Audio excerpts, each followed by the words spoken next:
Selamat pagi, Bu Karina, selaku pemilik Girls Fashion Story. Perkenalkan, saya Angie. Saya Ya, Teresa. Dan saya Vera. Pada kesempatan kali ini, kami ingin tahu beberapa hal mengenai perusahaan Girls Fashion Story untuk menyelesaikan tugas kuliah kami. Sebelum mulai, kami juga ingin terima kasih kepada Ibu telah meluangkan waktu pada siang hari ini. Baik, pertanyaan pertama. Bagaimana Ibu Karina bisa menemukan passion dan motivasi bisnis yang menjadi pegangan sampai sekarang? pertama kalau dari passion, jadi saya sudah mencoba beberapa produk, misalkan menjual kosmetik, menjual sendal, dan berbagai macam produk sebelumnya. Sebelum saya menjual fashion ini. Nah, saya juga sambil menjual fashion, sambil menjual produk-produk lain. Nah, saya menemukan sebenarnya marketnya itu untuk fashion wanita sendiri lebih luas dan lebih banyak peminatnya. Makanya saya melanjutkan untuk berjualan pakaian wanita. Untuk motivasi bisnisnya, em, ingin memperluas, ingin memperkenalkan Girl Fashion Story ini ke seluruh masyarakat Indonesia sih. Kan Girl Fashion Story itu produk murah, tapi juga bisa kualitasnya bisa bersaing. Baik, terima kasih untuk pertanyaan selanjutnya. Bagaimana Ibu Karina bisnis ini hingga dapat bersaing dengan kompetitor yang ada? Untuk bersaing itu tentu harga kita harus bersaing juga, selain kita memperbaiki terus dari segi kualitas, tapi harga juga harus bersaing. Salah satunya dengan cara memproduksi produknya sendiri, lalu bekerja sama dengan beberapa vendor seperti pabrik untuk suplai bahan mentah dan juga untuk produksinya gitu. Seperti itu. Jadi harga tetap bisa bersaing dengan kompetitor. Baik, terima kasih untuk pertanyaan selanjutnya.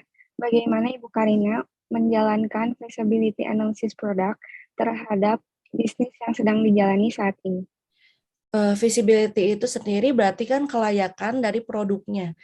Nah, kelayakan produk itu menurut saya terdiri dari dua segi. Yang pertama itu produknya itu sendiri apakah menjawab kebutuhan pasar. Tentu kita harus meriset apakah produk ini memang akan laku di pasaran, itu yang pertama. Dengan cara kita harus selalu ikut tren yang ada, karena fashion itu berubah-berubah. Selain produk basic, kita juga harus terus mencari produk-produk baru yang fresh sehingga kita bisa terus berkembang. Nah, yang kedua itu visibility, kelayakan menurut saya juga kembali lagi ke produk kualitas kontrol ya. Kontrol dari kualitas itu sendiri, mulai dari bahan, mulai dari jahitan. Nah, selalu dicek hingga 3 kali cek biasanya. Dari mulai bahannya, lalu sebelum produksi, dan setelah produksi harus selalu kita cek. Gitu. Untuk visibility, analisis produk seperti itu. Baik, pertanyaan selanjutnya, apa jenis model bisnis yang Girl Fashion Story saat ini jalankan? Untuk model bisnisnya, kita menjual bisnis to customer ya, B2C, di marketplace, khususnya sekarang di Shopee. Itu model bisnisnya. Jadi kita langsung menjual ke customer, dari kita yang memproduksi dan kita langsung menjual ke customer gitu. Baik, untuk pertanyaan selanjutnya. Siapa kompetitor terbesar Girl Fashion Story dan bagaimana cara mengartikan persaingan menurut Ibu Karina? Kalau kompetitor terbesar, kalau menurut saya nggak ada, karena sebenarnya kalau kompetitor banyak ya, karena sangat banyak. Jadi semuanya sesama bisnis fashion pasti sama-sama kompetitor seperti itu. Toko-toko online lainnya seperti itu. Kalau untuk cara mengartikan persaingan, menurut saya persaingan itu adalah sebuah motivasi terbesar untuk kita memperbaiki baik dari produk kita, baik dari servis kita. Jadi sebenarnya persaingan itulah yang membuat kita menjadi semakin lebih baik lagi. Begitu. Kalau untuk jenis paten itu apa sih yang dimiliki sama Girls Fashion Story sendiri? Untuk jenis paten, kita mengambil 2 jenis paten. Yang pertama itu jenis paten dari merek itu sendiri. Jadi untuk mereknya ya, produknya tentu kita kan ada merek Girl Fashion Story dan GFS, dua-duanya kita sudah patenkan. Dan juga untuk kelas 35 itu adalah tokonya sendiri. Toko online-nya sendiri sudah kita patenkan. Jadi ada 2 jenis paten. Baik, terima kasih untuk pertanyaan selanjutnya. Bagaimana Ibu Karina memandang pentingnya memiliki hak paten? Hak paten itu sangat penting karena untuk mengembangkan sebuah brand, sebuah bisnis, tentunya kita nggak mau kan brand kita sampai diambil oleh brand lain, oleh orang lain gitu. Makanya saat kita memulai bisnis, kita harus langsung mematenkan nama kita dan memastikan bahwa orang lain tidak ada yang menggunakannya untuk kelangsungan bisnis kita ke depannya. Baik, untuk pertanyaan selanjutnya, pandangan Ibu Karina seberapa penting suatu perusahaan memiliki paten?